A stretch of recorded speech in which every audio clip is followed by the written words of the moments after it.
La sagesse de la patience. Leçon sur la précipitation, la réflexion et la véritable réalisation. Chers aînés, il existe un ancien proverbe qui dit « La précipitation est mauvaise conseillère ». Dans les années dorées de notre vie, plus nous sommes calmes et posés, plus nous embrassons l'essence véritable de la vie. Bien que notre rythme puisse ralentir avec l'âge, il nous apporte souvent de douces récompenses. À l'inverse, se précipiter dans les décisions, avide de résultats rapides, conduit souvent à l'échec. Plus on force les choses, plus elles risquent de s'effondrer. En réfléchissant à cela, je vous invite à écouter ces histoires qui font écho à cette sagesse intemporelle. La première histoire, se précipiter dans un nouveau mariage. Était profondément inquiet pour son père, Monsieur D, surtout après avoir appris qu'il devait subir une opération de l'estomac.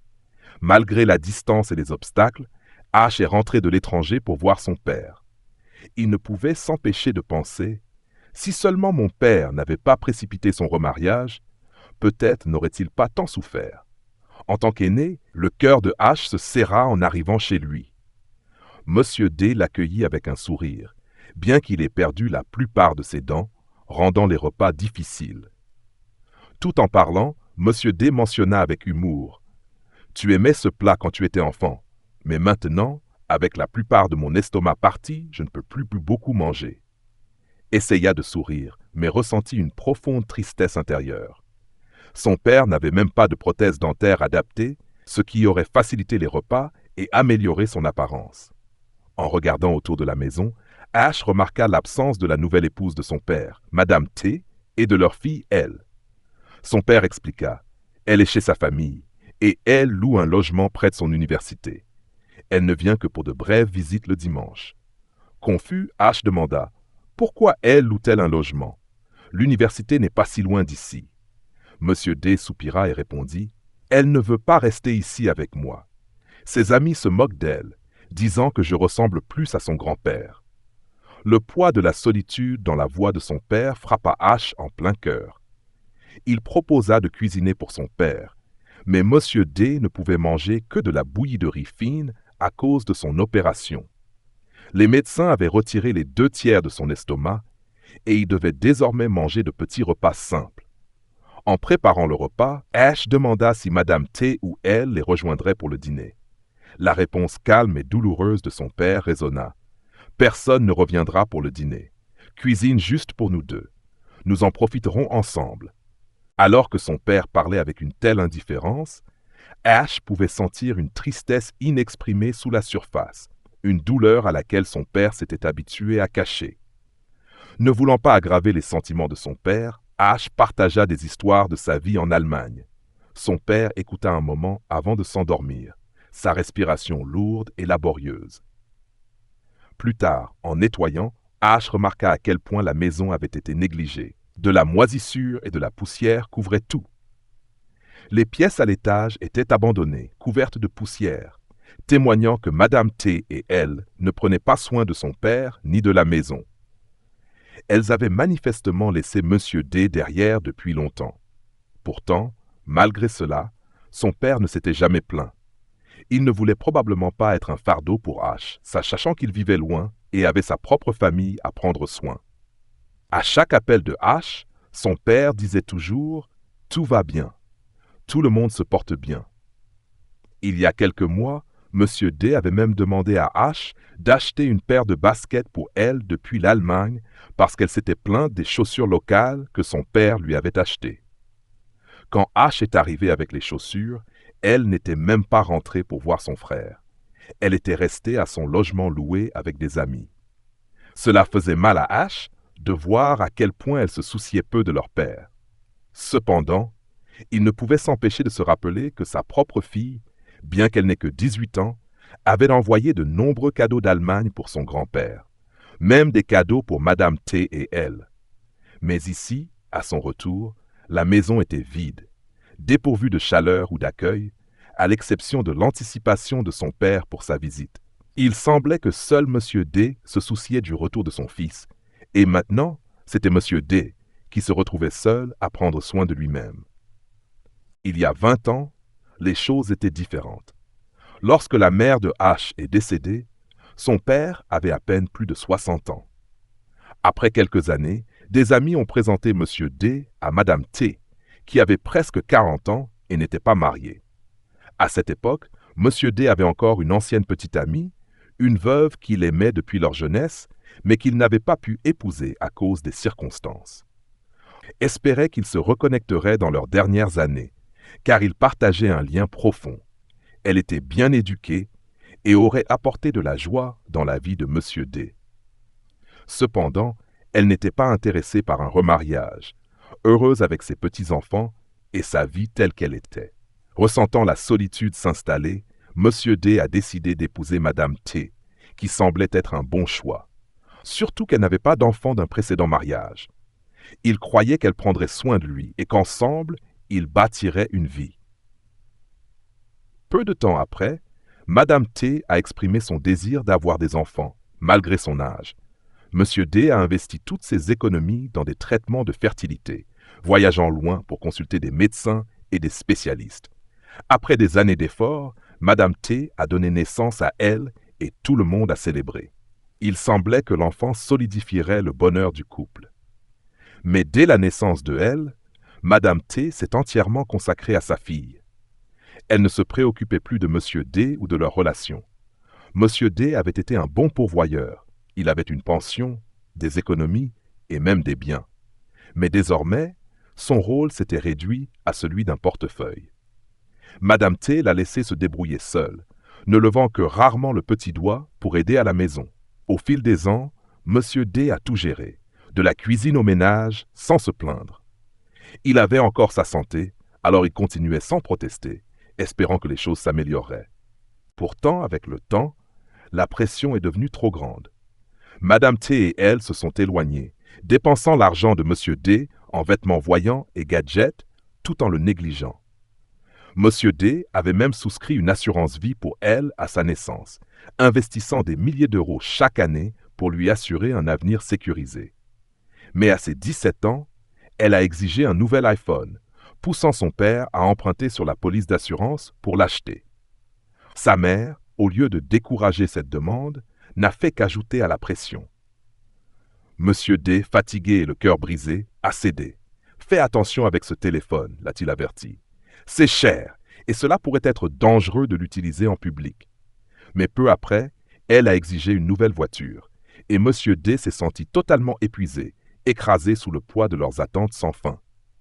En repensant à sa vie, Monsieur D a confié à H « Si seulement je ne m'étais pas précipité dans un remariage, peut-être n'aurais-je pas apporté cette douleur sur moi-même ou sur toi. » Chers aînés, l'amour n'a pas d'âge. Tout le monde dit cela, mais peu comprennent vraiment la profondeur de cette vérité. À un âge avancé, lorsque la vie devrait être paisible et moins chargée de responsabilités, la douleur de la solitude peut pousser les gens à chercher rapidement une compagnie.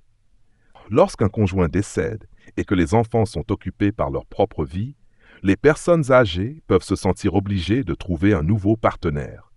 Mais se précipiter dans un nouveau mariage sans réflexion approfondie peut mener non pas à la chaleur et au confort recherchés, mais à une solitude encore plus profonde, voire au rejet, comme l'illustre l'histoire de M. D. Dans le dernier chapitre de la vie, il est important de ne pas prendre de décision à la hâte. Parfois, la quête de compagnie peut se terminer par une histoire douce amère comme celle de M. D, où au lieu de trouver la joie, il se retrouve seul, encore plus isolé qu'auparavant. Rappelons-nous que les plus grandes bénédictions de la vie viennent souvent lorsque nous l'abordons avec patience, sagesse et un cœur ouvert à une compréhension plus profonde, plutôt qu'à des solutions rapides. La deuxième histoire, se précipiter pour diviser l'héritage. Madame T et son mari avaient vécu ensemble pendant plus de 30 ans, menant une vie modeste mais stable dans leur ville natale. Ils avaient 3 enfants, 2 fils et une fille. Dans leurs jeunes années, Madame T travaillait comme comptable, tandis que son mari travaillait dans une usine jusqu'à sa retraite anticipée pour des raisons de santé. Après sa retraite, ils ont ouvert une petite boutique d'articles électriques. Au fil d'une décennie, leur dur labeur a porté ses fruits. Ils ont pu économiser de l'argent, acheter une maison sur la route principale, qui servait également de magasin et héritait d'un terrain de 200 mètres carrés de la famille de son mari, où ils ont construit une maison à 2 étages pour leur famille de 5 personnes. Parmi leurs enfants, seul le plus jeune fils, K, a déménagé en ville pour travailler et rembourser un petit appartement. Le fils aîné, qui travaillait comme chauffeur, continuait à vivre avec Madame T dans la maison familiale. Leur fille, qui n'avait pas d'emploi, restait à la maison pour s'occuper de sa propre famille et avait reçu une petite maison de plain pied près de celle de Madame T par ses beaux-parents. Il y a 3 ans, le mari de Madame T est tombé malade et est décédé, la laissant seule.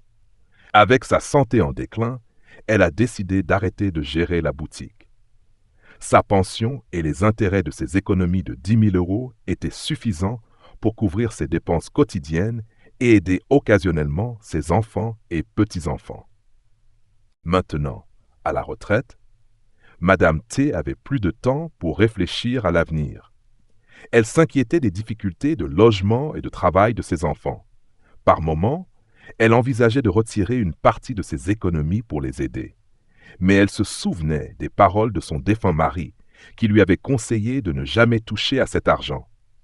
Il lui avait dit « Quoi qu'il arrive, tu dois garder de l'argent pour toi, pour les urgences, pour quand tu seras malade ou pour tes derniers arrangements. » En examinant ses biens, un magasin sur la route principale et un terrain de 200 mètres carrés, Madame T décida de diviser ses actifs entre ses enfants pour leur permettre de mieux vivre. Après mûre réflexion, elle choisit de partager le terrain entre ses 2 fils. Pour sa fille, elle proposa un échange de maisons. Elle emménagerait dans la maison de plain pied de sa fille et la famille de sa fille s'installerait dans la maison plus grande et plus précieuse sur la route principale. Cet échange offrirait à sa fille l'opportunité de gérer une petite entreprise et de devenir financièrement indépendante, car la maison de sa fille valait environ 15 000 € de moins que la propriété sur la route principale. Se sentant satisfaite de sa solution équitable, Madame T informa immédiatement ses enfants de son plan. Ils semblèrent accepter l'arrangement, et les démarches juridiques prirent un certain temps à se finaliser. Mais Madame T était heureuse. Elle avait l'impression d'avoir assuré l'avenir de ses enfants, en leur offrant à tous quelque chose sur quoi bâtir. Une fois tout réglé, Madame T a utilisé 5 000 € de ses économies pour rénover sa nouvelle maison. Elle préférait vivre seule, d'autant plus qu'elle ne s'entendait pas bien avec sa belle-fille aînée. Avec la maison de sa fille à proximité, il semblait facile de maintenir des liens étroits et de s'entraider en cas de besoin. Madame T pensait avoir tout arrangé parfaitement, jusqu'à ce que son plus jeune fils, K, décide de vendre le terrain qu'elle lui avait donné. Il utilisa l'argent pour rembourser son prêt immobilier en ville.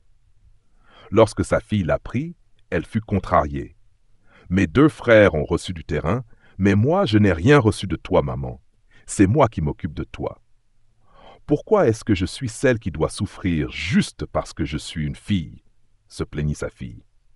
Madame T fut abasourdie.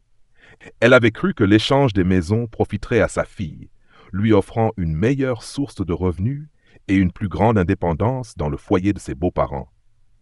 Madame T ne cherchait pas de reconnaissance. Elle voulait seulement que sa fille soit heureuse. Mais maintenant, les paroles de sa fille la blessaient profondément. Alors que Madame T luttait avec les plaintes de sa fille, elle entendit également un jour sa belle-fille aînée dire « Quand maman décédera, ce sera à nous de nous occuper d'elle. Elle aurait dû nous donner plus, pas tout diviser équitablement entre tout le monde. » Ces mots causèrent une grande tristesse à Madame T. Elle avait déjà divisé ses biens. Elle ne pouvait rien faire pour changer la situation désormais. Parfois, elle entendait des histoires similaires de ses amis qui faisaient également face à des disputes familiales concernant le partage des biens. Madame T se consolait en pensant qu'au moins sa famille ne se battait pas ou ne se disputait pas en public. Mais malgré tout, les commentaires durs de ses enfants pesaient lourdement sur son esprit. De nombreuses nuits, elle restait éveillée, hantée par leurs paroles, regrettant sa décision de diviser ses biens si tôt. Parfois, elle souhaitait avoir écouté les conseils de son défunt mari de garder davantage pour elle-même afin d'assurer son avenir. Maintenant, avec la plupart de ses biens donnés, elle s'inquiétait pour son avenir. Ses enfants prendraient-ils soin d'elle ou se disputeraient-ils pour savoir qui serait responsable? Madame T ne pouvait s'empêcher de se sentir perdue et incertaine quant à ce que l'avenir lui réservait. Son histoire est un rappel poignant pour nous tous. Se précipiter pour diviser ses biens peut vous rendre vulnérable, dépendant et sans sécurité dans vos vieux jours. Il est essentiel de planifier soigneusement sa retraite en gardant une partie de ses biens ou de ses économies réservée à son propre bien-être. Ce n'est qu'ainsi que vous pourrez vous assurer que vos dernières années seront paisibles et confortables, libérées du poids de l'incertitude et des regrets. La troisième histoire, se précipiter pour juger les autres. Il existe une histoire qui dit ceci. Un médecin, après avoir reçu un appel d'urgence, s'est précipité aussi vite que possible à l'hôpital et s'est rapidement changé en tenue de chirurgie. Le mari de la patiente, incapable de contenir sa colère, s'exclama « Comment pouvez-vous arriver en retard comme ça? Ne savez-vous pas que ma femme est dans un état critique? Vous êtes complètement irresponsable. » Le médecin, avec un sourire calme, répondit « Je suis vraiment désolé. Je n'étais pas à l'hôpital lorsque j'ai reçu l'appel, mais je suis venu aussi vite que possible. Veuillez rester calme. » L'homme rétorqua furieusement « Calme? Si c'était un de vos proches en chirurgie, seriez-vous calme? Et si votre femme mourait, que ressentiriez-vous? » Des heures plus tard, la chirurgie fut un succès. Le médecin sortit de la salle d'opération et dit joyeusement au mari « Dieu merci, votre femme est sauvée. » Sans attendre de réponse, le médecin s'éloigna précipitamment en disant « Si vous avez des questions, vous pouvez les poser à l'infirmière. » Toujours furieux, le mari se plaignit à l'infirmière. « Ce médecin est tellement arrogant. Je n'ai même pas eu quelques minutes pour poser des questions sur l'état de ma femme. » Les larmes aux yeux, l'infirmière expliqua. « Le fils du médecin est décédé dans un accident de voiture hier. Lorsque nous l'avons appelé pour la chirurgie de votre femme, il se rendait au funérarium. Maintenant que votre femme est sauvée, il doit se dépêcher de retourner enterrer son fils. Chers aînés, la vie nous confronte souvent à des défis que nous ne pouvons pas toujours voir ou pleinement comprendre. Les luttes des autres sont souvent cachées sous la surface. De notre perspective limitée, nous pouvons juger quelqu'un en fonction de ce que nous savons, mais nous ne voyons pas les fardeaux qu'il porte ou les batailles qu'il mène. Chaque individu a ses propres soucis, luttes et façons de faire face aux épreuves de la vie. La personne que vous rencontrez aujourd'hui peut ne pas agir comme vous l'attendez, et ses actions peuvent vous contrarier ou vous dérouter. Mais au lieu de la juger trop rapidement, souvenez-vous qu'elle aussi fait face à ses propres luttes, tout comme nous tous. À la fin de la journée, la précipitation est la source de nombreuses erreurs et maladresses. En vieillissant, avec la sagesse et les expériences que nous avons acquises, nous réalisons que rien dans la vie ne devrait être précipité. Dans nos années dorées, il est essentiel d'apprendre à rester calme, à affronter les défis avec un cœur paisible et à aborder chaque situation avec sérénité. Un esprit paisible apporte de la clarté, et avec cette clarté vient une compréhension plus profonde et des bénédictions durables. En conclusion, la vie dans toute sa complexité exige de la patience. Que ce soit dans nos relations, nos décisions importantes ou nos jugements sur les autres, aller trop vite mène souvent au regret. Chérissons la sagesse de la patience, car elle nous aide à naviguer les dernières étapes de la vie avec grâce, compréhension et paix. Plus nos cœurs et nos esprits deviennent tranquilles, plus notre compréhension s'approfondit, et plus nous pouvons profiter pleinement des véritables bénédictions que la vie a à offrir.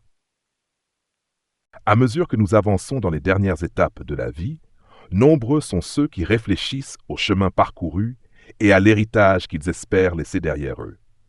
Mais comment s'assurer que nos années dorées soient remplies de dignité, d'indépendance et de joie? Quelles leçons pouvons-nous tirer de ceux qui ont déjà emprunté ce chemin?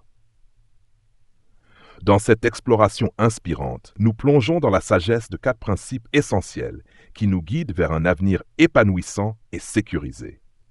Découvrez comment équilibrer l'amour pour nos enfants avec les soins envers nous-mêmes et l'indépendance, créant ainsi un héritage de force et de résilience qui résonne à travers les générations.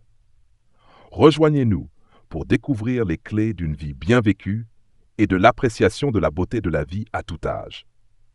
Principe 1. Avoir des économies suffisantes. Dans une petite ville, vivait un couple âgé qui avait consacré toute sa vie à élever ses 4 enfants.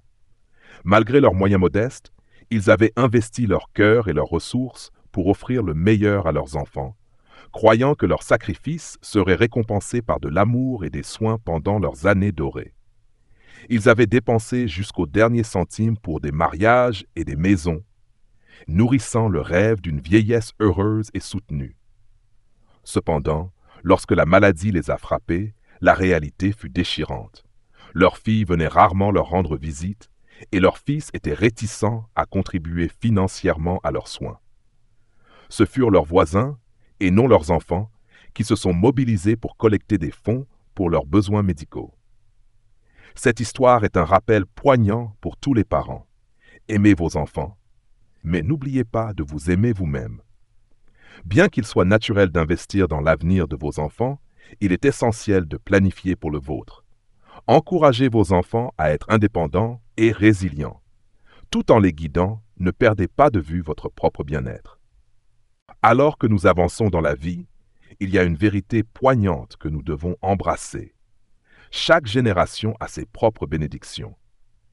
En tant que parents aimants, nous souhaitons naturellement protéger nos enfants des difficultés, leur offrant une vie confortable. Nous travaillons sans relâche, économisons assidûment et parfois sacrifions nos rêves pour assurer à nos enfants un meilleur départ dans la vie. Nous les aidons à acheter des maisons, à lancer des entreprises et à poursuivre leurs aspirations. Cette dévotion témoigne de l'amour sans limite que nous portons dans nos cœurs. Cependant, il est crucial de savoir quand prendre du recul. Nos enfants sont destinés à devenir des adultes indépendants, capables de se débrouiller seuls. En donnant tout ce que nous avons, nous risquons notre propre sécurité dans nos dernières années. Imaginez atteindre un âge avancé pour vous retrouver financièrement dépendant de vos enfants, qui peuvent ou non être en mesure de vous soutenir. Une telle situation peut entraîner des peines de cœur et un sentiment d'impuissance. Enseignons plutôt à nos enfants les valeurs de la responsabilité et de l'indépendance. Encourageons-les à tracer leur propre chemin tout en nous assurant d'avoir assez pour nos besoins futurs. Cet équilibre nous permet de profiter de nos années dorées avec dignité et tranquillité d'esprit, sachant que nous avons équipé nos enfants des outils pour réussir seuls. Rappelons-nous que le véritable amour renforce et prépare nos enfants à affronter la vie avec confiance. Principe 2. Avoir une résidence stable. Dans les recoins tranquilles de la vie, là où les rêves rencontrent la réalité, se trouve l'histoire de Monsieur et Madame Chen. Pendant des années, ils se sont dévoués à leur boulangerie, sacrifiant et économisant pour offrir à leur fils un avenir prometteur. Ils croyaient que leurs efforts leur garantiraient une vieillesse confortable, vivant avec leur enfant bien-aimé dans la maison qu'ils lui avaient offerte. Pourtant, lorsque le moment est venu, leurs espoirs se sont brisés. À leur arrivée chez leur fils, ils ont été confrontés à une dure vérité. La maison qu'ils avaient imaginée pour leurs années dorées était maintenant occupée par des beaux-parents, les laissant debout devant la porte, le cœur brisé et sans abri. De même, une tante âgée de ma ville natale s'est retrouvée dans une situation similaire.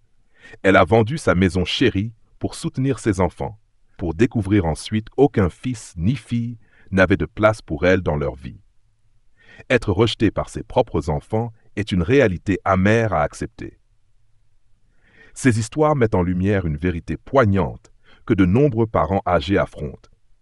L'amour inconditionnel et les sacrifices faits pour les enfants ne sont pas toujours réciproques. En tant que parents, l'instinct de nourrir est naturel, mais il est crucial de reconnaître que les actions des enfants sont guidées par leur caractère et leur choix. Dans nos années de crépuscule, avoir un espace à soi, aussi humble soit-il, est la clé de la paix et du bonheur. Chérissons l'indépendance et la sécurité que procure la création d'un sanctuaire pour nous-mêmes. Ce faisant, nous embrassons le plus grand des cadeaux. un lieu qui nous appartient, où l'amour réside et où nous trouvons réconfort et dignité dans notre cheminement à travers la vie. Principe 3. Maintenir une bonne santé. À mesure que nous vieillissons, donner la priorité à notre santé devient un cadeau non seulement pour nous-mêmes, mais aussi pour nos proches. Imaginez vivre chaque jour avec vitalité, libéré des fardeaux qu'une mauvaise santé peut apporter. Lorsque nous négligeons notre bien-être, l'impact se répercute sur notre famille, créant des vagues de stress et des pressions financières. L'histoire de Nana en est un puissant rappel. Enceinte et travaillant, elle a dû faire face à l'énorme défi de soutenir sa belle-mère malade, ce qui a placé un lourd fardeau sur ses épaules. Avec des économies limitées et des dépenses croissantes, elle se sentait dépassée, souhaitant que ses ennuis ne soient qu'un mauvais rêve.